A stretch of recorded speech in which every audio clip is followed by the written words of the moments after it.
ভরসা রাখে আমার আল্লাহর উপরে। ইন্নাল্লাহা ইউহিব্বুল মুতাওয়াক্কিলিন। জোরে বলেন আল্লাহু আকবার। আমার ভাইরা, যারা আল্লাহ পাকের উপর ভরসা করেন, বিপদে পড়লে, মুসিবতে পড়লেন, আমার আল্লাহ পাক তাদেরকে ভালোবাসেন। 2 নাম্বার হলো ইন্নাল্লাহা ইউহিব্বুল লাযিনা ইউকাতিলুনা ফি সাবিলিহি সাফফান কাআন্নাহুম বুনিয়ানুম মারসুস। আল্লাহ পাক 2 নাম্বার তাদেরকে ভালোবাসে একটা গুণ থাকার কারণে। তাদের উপরে যখন অত্যাচার করা হয়, ঈমান আনার পরে মুসলমান হওয়ার কারণে তাদের উপর যখন ইস্তিমরুলার চালু করা হয়, জেলখানায় বন্দী করা হয়, ফাঁসি কাস্টে নিয়ে যায়, ওরা তখন সীসা ঢালা পাথরের মতো নিজেকে ধৈর্য ধরে রাখে, ধৈর্য ধারণ করে রাখে। কোনো ফাঁসির মঞ্চ, কোনো জেলখানায় আটকে রেখে তাদের ঈমানটা হরণ করতে পারে নাই। আমার বন্ধুগণ, বাংলাদেশেও দেখেছি মর্দে মুজাহিদ ফাঁসির কাস্টে দাঁড়ায় হাসতে হাসতে গোলায় ফাঁসি রশি নিয়েছে, তবু বাতিলের কাছে মাথা নত করে নাই। জোরে বলেন ঠিক না? এই সমস্ত মর্দে মুজাহিদরা আমার আল্লাহ পাক তাদেরকে ভালোবাসবেন। যত বিপদ আসুক, যত মুসিবত আসুক, যত জেল আর জুলুম হোক, আল্লাহ ছাড়া কাউকে মুমিন ডরায় না। একমাত্র আল্লাহ পাককে যারা ভয় করে, বিপদে মুসিবতে ঈমানটা কেউ হরণ করতে চাইলে সীসা ঢালা পাথরের মতো সে স্ট্রং থাকে, ইস্তেকামাত থাকে, তাদের ঈমান কেউ হরণ করতে পারে না। ঠিক না বেঠি?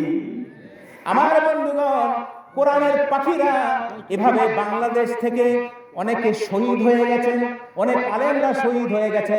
ওরা যা দেখেন এরকম তারা কি করতেছে, ওরা জান্নাতের মধ্যে সবুজ পাখির আকৃতি নিয়ে ওরা ঘুরে বেড়ায়। জোরে জোরে বলেন সুবহানাল্লাহ।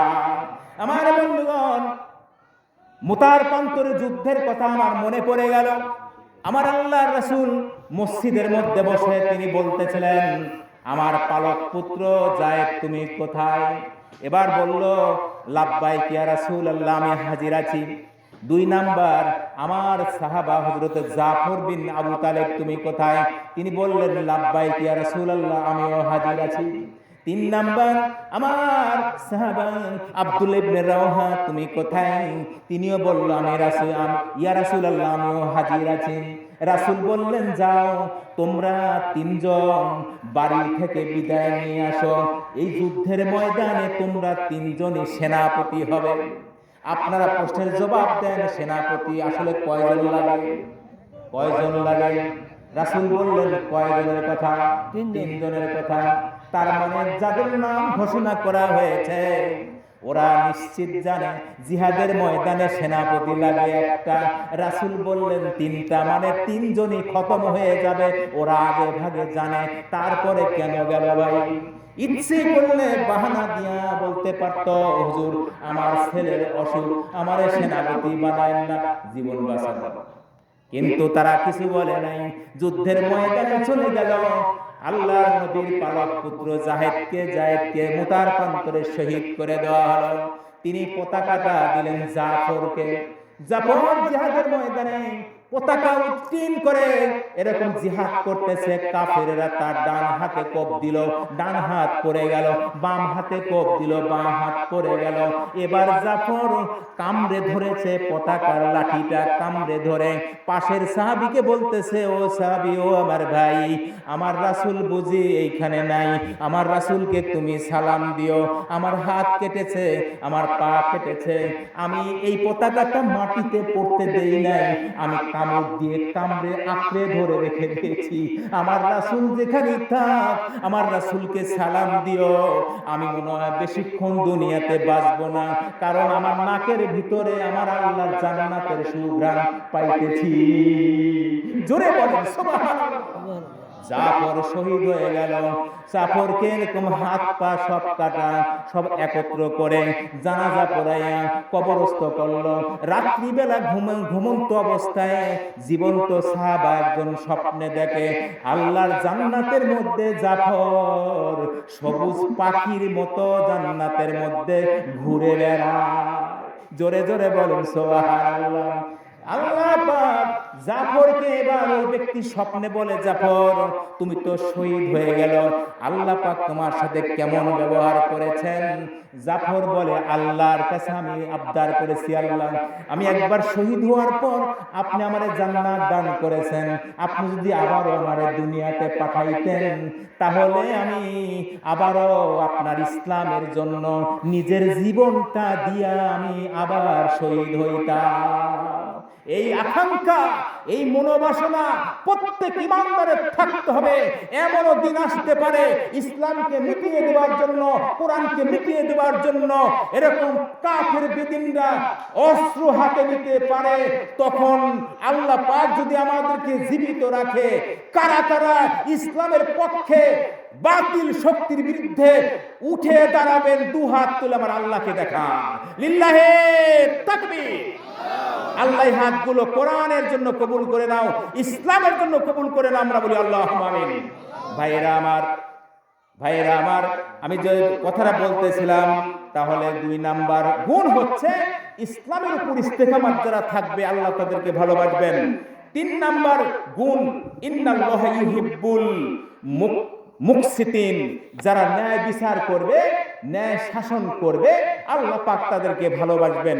আজকে অফিস আদালতে গেলে দেখা যায় যে সুদের কারণে, ঘুষ দেওয়ার কারণে দোষী ব্যক্তি ছাড়া পাওয়া যাচ্ছে, আর নির্দোষ ব্যক্তি দোষী হয়ে জেলখানা আটকা পড়তেছে।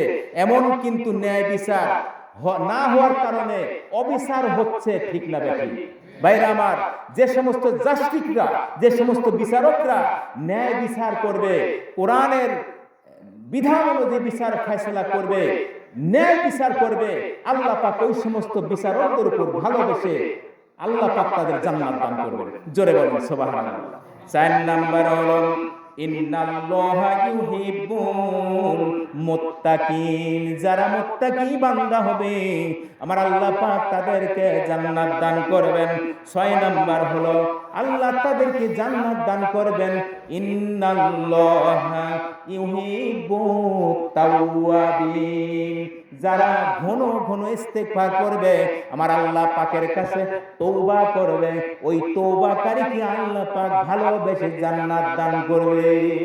জোরে বলেন সুবহানাল্লাহ। একটু জিকির করেন সুবহানাল্লাহ।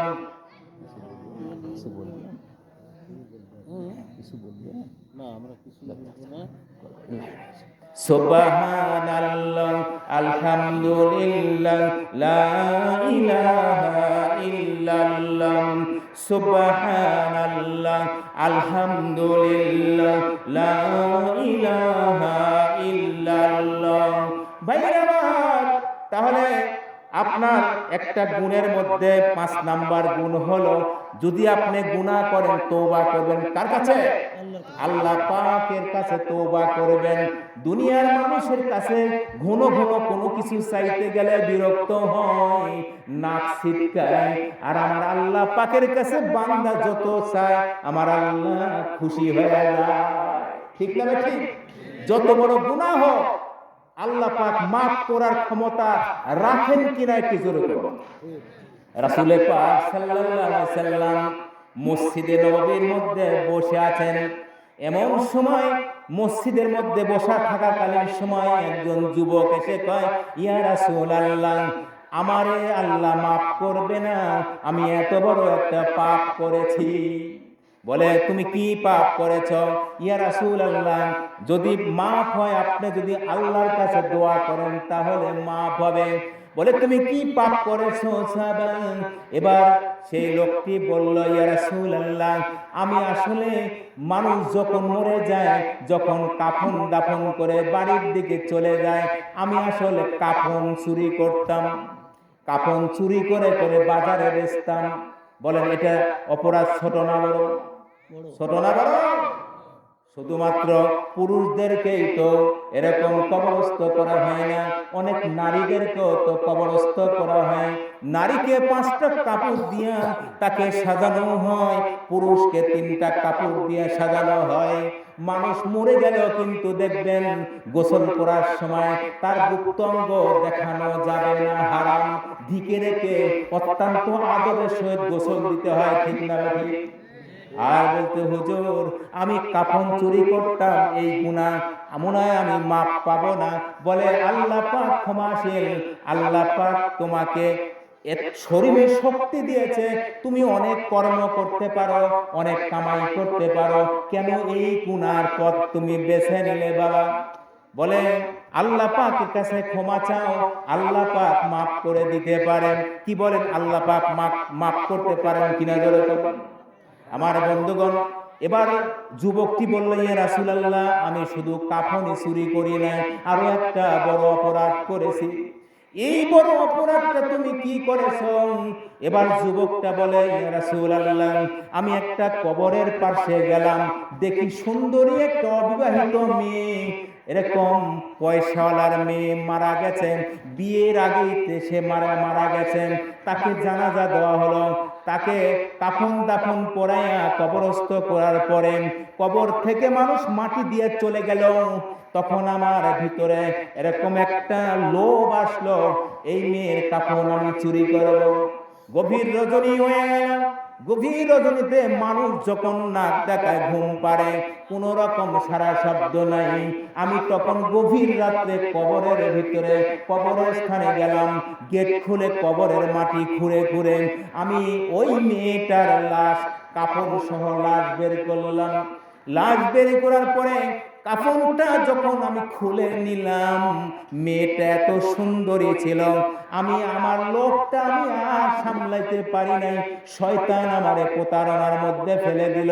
ইয়া রাসূলুল্লাহ আমি শুধু কাফনই চুরি করি নাই, আমি ওই মেয়েটার সম্ভ্রম হানি করেছি।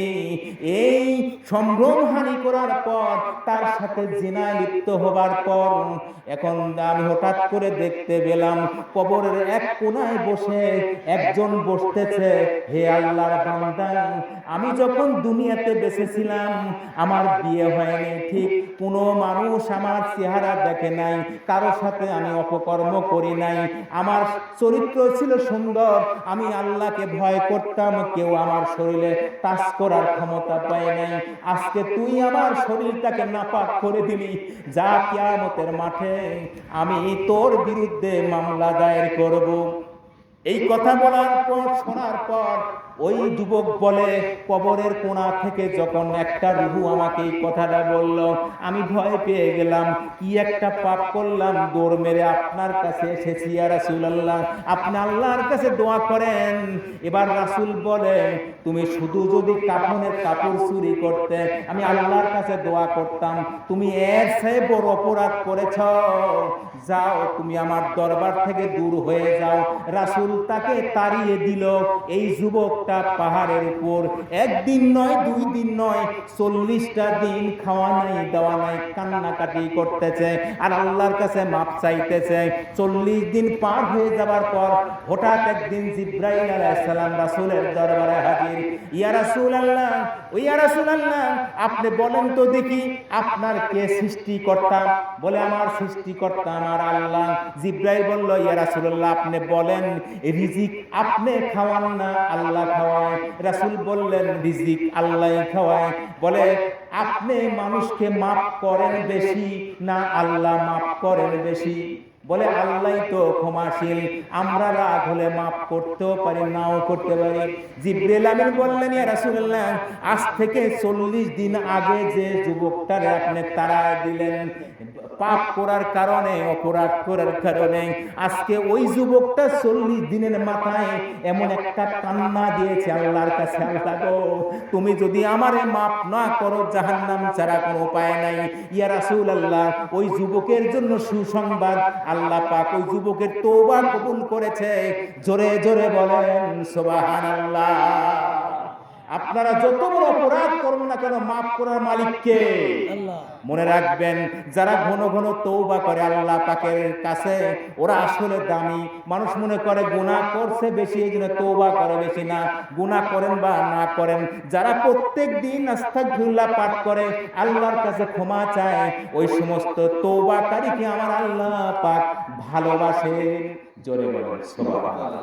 ভাইরা আমার, 6 নাম্বার, ইন্নাল্লাহা ইউহিব্বুল মুতাহহিরিন, যারা পবিত্রতা সব সময় পবিত্র থাকে, আল্লাহ তাদেরকে ভালোবাসেন।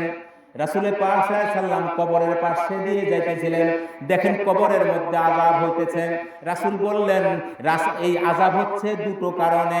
একটা, কবরে আযাব হইতেছে, একটা মহিলা এই বাড়ির কথা আর এক বাড়িতে লাগাইতো, চগলখুরি করত। এমন মহিলা এখনো দেশে আছে কি নাই? আমার বাড়ির কাছে খুব ভালো, আবার আমার শত্রুর বাড়িতে কয় তোমাক পাইলে সাইজ করবে, আমার ব্যাপারে লাগায় তুলে, আমার শত্রুর বাড়িতে গিয়া আমার বিরুদ্ধে লাগায় তুলে, তোমাকে অমুক বাজারে পাইলে তোমাকে বলে সাইজ করবে। আবার আমার কাছে আসে কয় ও বলছে তুমি অমুক জায়গায় গেলে তোমাকে খতম করবে। তার মানে শত্রুতা বাড়ায় দেয়, কুতলামি, ঝগড়া, চগলখুরি করার কারণে যদি ফিতনা বাঁধে, ঝগড়া বাঁধে, খুনাখুনি হয়, এই ঝগড়া ফেসাদকারী তওবা না করে মারা গেলে তার কবরে আযাব হবে। জোরে বলেন নাউজুবিল্লাহ। 2 নাম্বার আযাব হলো যে পেশাব করার পরে পানি নেয় না, লুঙ্গির মধ্যে পেশাব ভরছে, হঠাৎ করে নামাজে রক্ত হয়েছে, হ্যাঁ বেচারা শুরু করছে আল্লাহু আকবার, তোমার লুঙ্গিটাই তো পাক নাই। এমনটি হয় কি? লুঙ্গির মধ্যে পেশাব, পরিষ্কার নাই, পায়খানা থেকে হাত ঠিক মতো ধোয় না। এই যে যারা নাপাক থাকে, পরিষ্কার পরিচ্ছন্ন থাকে না, আল্লাহ তাদের উপর নারাজ। আর যারা সব সময় পবিত্র থাকে, ওই পবিত্র বান্দাকে আমার আল্লাহ পাক ভালোবাসেন। তারপরে আরেকটা গুণ হলো ইন্নাল্লাহা ইউহিব্বুল মুহসিনিন, যারা ইবাদত বন্দি করে, আবেদ বান্দা যারা, আল্লাহ তাদেরকে ভালোবাসেন। জোরে বলেন সুবহানাল্লাহ। সূরা ফাজরের ভিতরে আল্লাহ পাক বলেছেন, কি বলছেন? যে ইয়া আইয়াতুহান নাফসুল মুতমাইন্না, হে প্রশান্ত আত্মা, ইরজিই ইলা রাব্বিকি রাদিয়াতাম মারদিয়ান, আসো তোমার প্রভুর দিকে আসো, ফিরে আসো, তোমার প্রভুর দিকে ফিরে আসো। তোমার প্রভু তোমার উপর খুশি থাকবে, আর তোমরাও প্রভুর প্রতি খুশি থাকবেন। আর কি করো? ফাদখুলি ফি ইবাদি, আমার ইবাদতের মধ্যে দাখিল হয়ে যাও, আমার নামাজের মধ্যে দাখিল হও, আমার রোজার মধ্যে দাখিল হও, আমার দান সদকার মধ্যে দাখিল হও, আমার হজের মধ্যে দাখিল হও, আমার অন্যান্য ইবাদতের দাখিল হও। আর তুমি যদি আমার ইবাদতের মধ্যে দাখিল হও, ফাদখুলি জান্নাতি, আমি খুশি হইয়া ওই মুহসিন বান্দাকে, ইবাদত করনেওয়ালা বান্দা বান্দিকে খুশি হইয়া ভালোবেসে জান্নাত দান করে দিব। সুবহানাল্লাহ। তাহলে জান্নাত পাইতে হলে আমাকে অবশ্যই সালাত আদায় করতে হবে, কারণ সালাত জান্নাতের চাবি। জোরে বলেন সালাত জান্নাতের চাবি। ভাইরা আমার, তাহলে মুহসিন বান্দা আপনি হবেন, তবে আপনি আফসোস করবেন না। আপনার টাকা পয়সা কম, আপনি আফসোস করবেন না। আপনি যদি আল্লাহ পাকের গোলাম হতে পারেন, আমার আল্লাহ পাক আপনাকে মৃত্যুর পর বিশাল জান্নাতের বড় নিয়ামত দান করে দিবেন। কিছু কিছু মানুষ মন খারাপ করে, আহারে গুলশানে আমার কেন 4 তলা বাড়ি নাই, আহারে এই গ্রামে আমার কেন 10 বিঘা পানের বর নাই। এদিকে বর বেশি না কম? এদিকে পানের বর আছে না, এদিকে পুকুর আছে কিনা? আমি আজকে আপনাদের প্রধান বক্তা, আমি কমপক্ষে এই পানের বর আলারে আবদার জানাবো। আর পুকুর যারা মাছ চাষ করে, কমপক্ষে আমি 5টা পুকুরের মালিকের কাছে আবদার জানাবো, কমপক্ষে 1 মণ করে মাছ দিবেন মসজিদে। 5 জন কমপক্ষে 1 মণ করে মাছ। আল্লাহ কম চান নাকি? কম চাইছি নাকি? কমপক্ষে 5 জন পুকুরওয়ালা 1 মণ করে মাছ দিবেন। তারপরে যারা পানের বর আছেন, 1 পোয়া করে 5 জন 5 পোয়া পান দিবেন। আমার আগের বক্তব্যটা পান টান তুলে নেয়, যাক আমার তো ওয়াজ করার পালা, আমার তো দান তুলবো পরে ইনশাল্লাহ। আমি আপনাদের মেহমান, মসজিদের জন্য আপনারা যেটা আমি ঘোষণা দিয়েছি, আপনারা স্লিপ করে আমার এখানে দেবেন। পান কেউ দিলে দোয়া করা হবে, আর পুকুরের মাছে বরকত আল্লাহ দিবেন, পানে বরকত আল্লাহ দিবেন। মনে রাখবেন কোরআনের মাহফিলে পর্যন্ত যা দান করেছেন সবকিছু কে দেখেছেন? আমার আল্লাহ দেখেছেন। বরকত কে দিবেন? আমার আল্লাহ বরকত দিবেন। আসল কথা শেষ করি। তো এই ব্যক্তিটা যদি মনে করে যে আমার 10 বিঘা সম্পদ নাই, আহারে আমার যদি থাকতো, তারপরে সে যদি মনে করে আমি সবর করলাম, আমি আল্লাহ পাকের গোলাম হব, আল্লাহ পাক তার দামটা বাড়ায় দিবেন। এরকম একটা গরিব সাহাবা ছিল। এই সাহাবার নামটা হলো হযরত সাদ সালাবি রাদিয়াল্লাহু তাআলা আনহু। তিনি একাধারে গরিব ছিলেন এবং খুব কালো মানুষ ছিলেন। একদিন আল্লাহর নবী বললেন, সাদ, তুমি তো বিয়ের উপযুক্ত হয়েছ, বিয়ে করবে না? তো সাদ কয়, ইয়া রাসূলুল্লাহ, আমি এত গরিব আর আমি এত কালো, কোনো মেয়ে তো আমার সাথে বিয়ের জন্য আমাকে লাইক দেয়, আমাকে পছন্দ করে না। একদিকে সম্পদ নাই, আরো কালো, তো সেই অজাত কালো, আমার সাথে কোনো মেয়ে বিয়ে করতে চায় না, কোনো গার্জিয়ান আমাকে জামাই বানাতে চায় না। ইয়া রাসূলুল্লাহ, আমার দরকার নাই। রাসূল বললেন, সাদ, আমি তোমার জন্য একটা মেয়ে ঠিক করে রেখেছি। জোরে বলেন মারহাবা। সারা গ্রাম প্রতিবেশী তারা লাইক দেয় না, কালো আর সম্পদ নাই, কেউ মেয়ে বিয়ে দিতে চায় না। আর বিশ্বনবী কি বললেন, সাদ, আমি তোমার জন্য একটা মেয়ে ঠিক করে রেখেছি। মদিনার উপকণ্ঠে আমি একটা চিঠি দিচ্ছি, এটা নিয়ে মেয়ের বাবার কাছে যাও যে রাসূল এই চিঠিটা আপনাকে দিয়েছে, একটু পড়ে দেখুন আর জবাব দিন। জোরে বলেন মারহাবা। সাদ বিন আবি সাদ সালাবি রাদিয়াল্লাহু আনহু, গরিব সাহাবা, তিনি তখন চিঠিটা নিয়ে মদিনার উপকণ্ঠে চলে গেলেন। যাওয়ার পরে এরকম ওই মেয়ের বাবাকে বলতেছে, আসসালামু আলাইকুম, ও আমার বাবাজি, আল্লাহ পাকের সালাম রহমত আপনার উপর বর্ষিত। রাসূল আপনার কাছে একটা চিঠি পাঠাইছেন। এবার চিঠিটা পড়ে দেখে রাসূল নিজেই বলেছেন, ও আমার প্রিয় সাহাবা, বার্তা বাহককে তোমার কাছে একটা চিঠি দিলাম, আর এই চিঠির মধ্যে আমি মুহাম্মদ সাল্লাল্লাহু আলাইহি সাল্লাম প্রস্তাব করতেছি, তোমার মেয়ের সাথে যে ছেলেটা চিঠি বহন করে নিয়ে গেছেন তার সাথে বিয়ে দেওয়া হোক। আমি রাসূল নিজে ঘটক হইলাম। জোরে বলেন মারহাবা। এই চিঠিটা পড়ার পর এই মেয়ের বাবা একবার চিঠির দিকে তাকায়, আবার বরের চেহারার দিকে তাকায়। বর কালো না ধলা, বর এত কালো, কোন মেয়ে লাইক দিতে চায় না, কোন গার্জিয়ান মেয়ে বিয়ে দিতে চায় না, সমাজে মুখ দেখাইতে পারবো না, অমক পাটোয়ারের কালো জামাই। এই বাইরা আমার, জান্নাতের মধ্যে কোন কালো মানুষ যখন জান্নাতে যাবে, কেউ আর জান্নাতে কালো থাকবে না। হযরত ইউসুফ আলাইহিস সালামের মতো রূপ আল্লাহ আমাদের দান করবে। সুবহানাল্লাহ বলেন না? আল্লাহ নবীর কাছে বুড়ো মানুষ, হঠাৎ করে রাসূল বললেন, কোন বুড়া জান্নাতে যাইতে পারবে না। বুড়া কান্না শুরু করেছেন। রাসূল বললেন, ও ভাই, তুমি কাঁদো না, তোমাকে বললেন তুমি বুড়া হয়েছো, তুমি জান্নাতে যাবে, তুমি বুড়া থাকবে না, আল্লাহ পাক তোমাকে টাটকা যুবক বানায় দিবে। বুড়ার কান্না বন্ধ হয়ে গেল। ভাইরা আমার, যুবককাল, যৌবনকাল ইসলামের জন্য আত্মত্যাগ করুন। খোদার কসম, জান্নাতের মধ্যে তোমাকে কমপক্ষে 70টা হুর দান করা হবে। জোরে বলেন সুবহানাল্লাহ। হুরেরা দান ধরবে, নাহানু খালিদাতুন ফালা নাবিদু ওয়া নাহনু নাইমাতুন ফালা নাসকাতু, নাহানু রাজিয়াতুন ফালা নাসকাতু, তুবা লিমান কানা লানা ওয়া কুন্না লাহু, তুবা লিমান কানা লানা ওয়া কুন্না লাহু। এই হুরেরা গান ধরবে।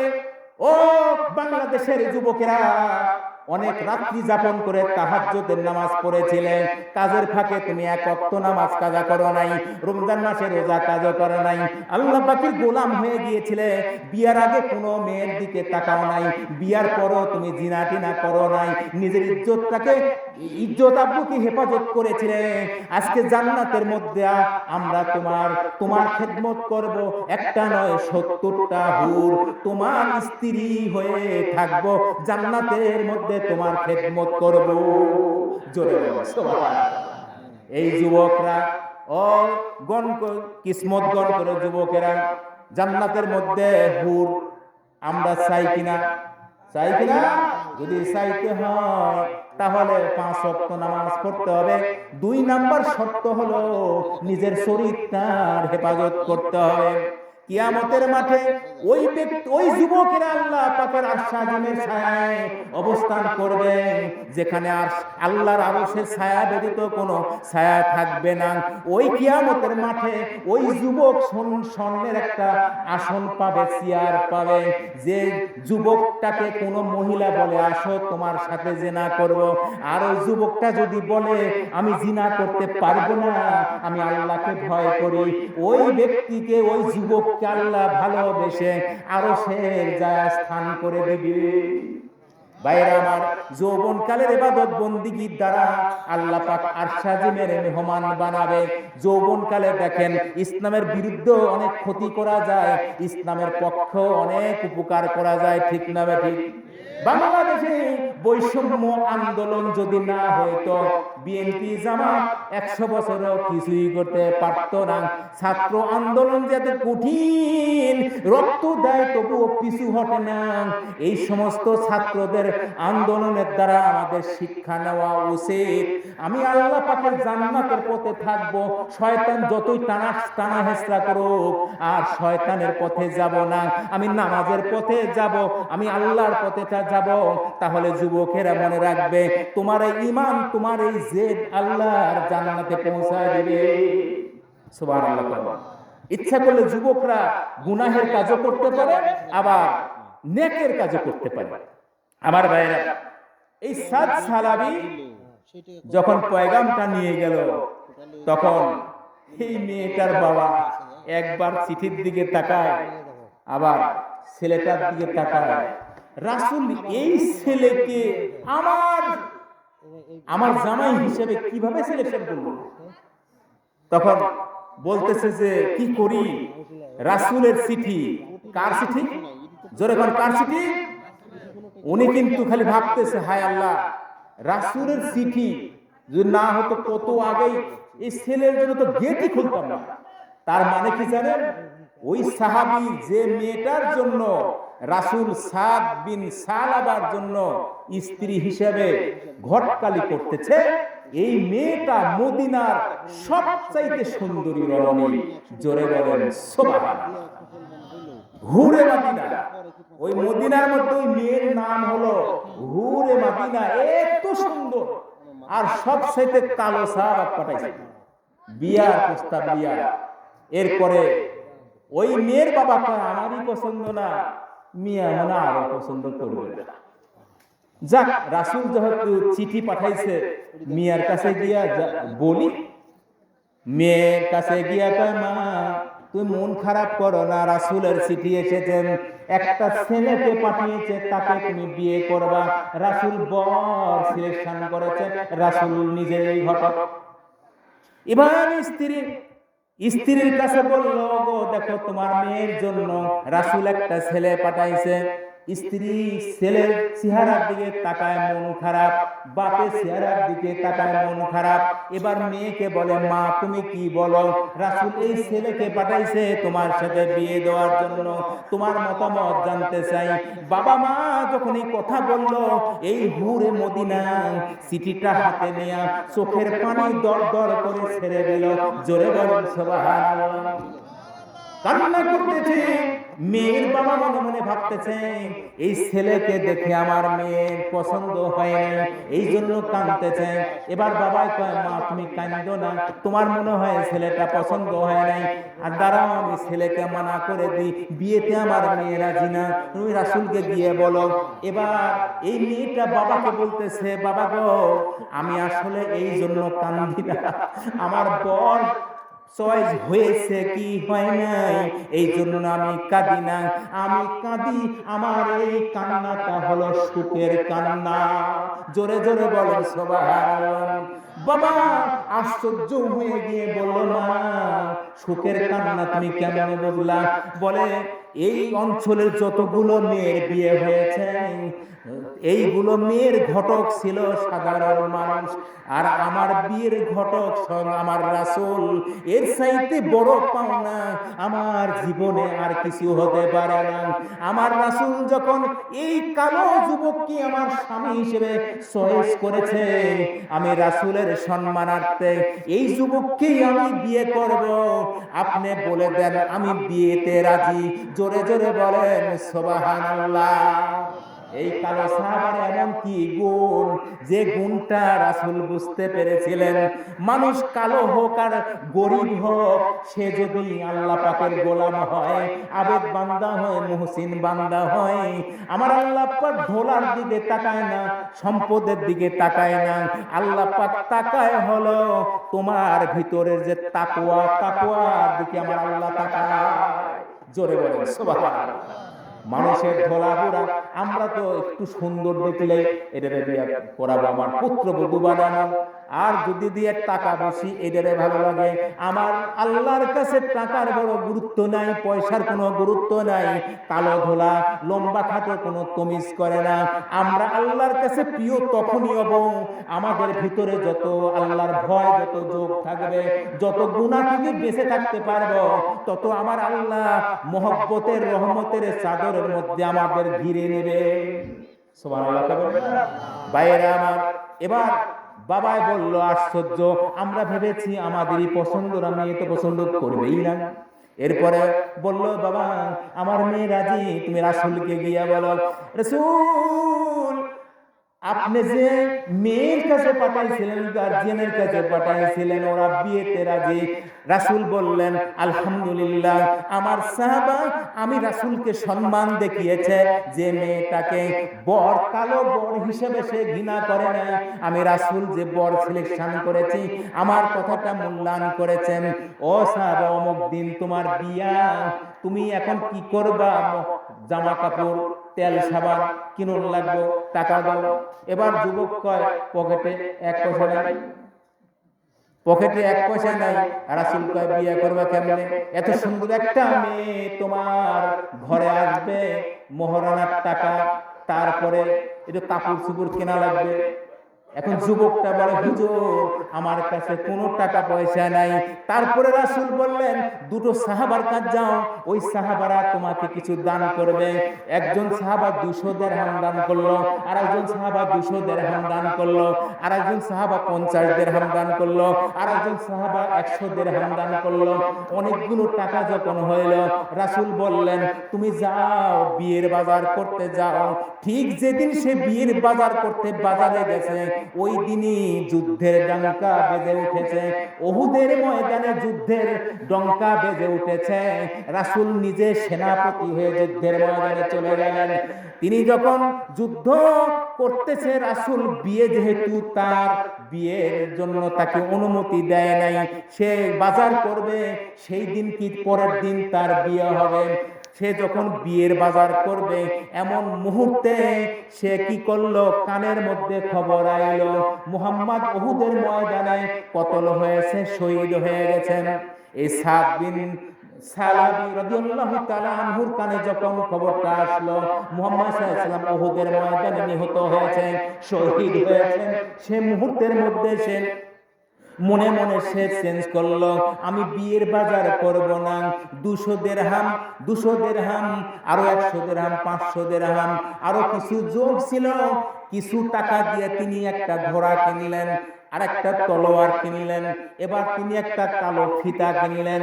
এবার বিয়ের বাজার না করে একটা ঘোড়া, একটা তলোয়ার, একটা কালো ফিতা দিয়ে মুখ বেঁধে নিলেন, সরাসরি চলে গেলেন উহুদের ময়দানে। উহুদের ময়দানে নিজের চোখ মুখ বেঁধে নিলেন, যেন সাহাবারা চিনতে না পারে, কারণ রাসূল তাকে অনুমতি দেয় নাই।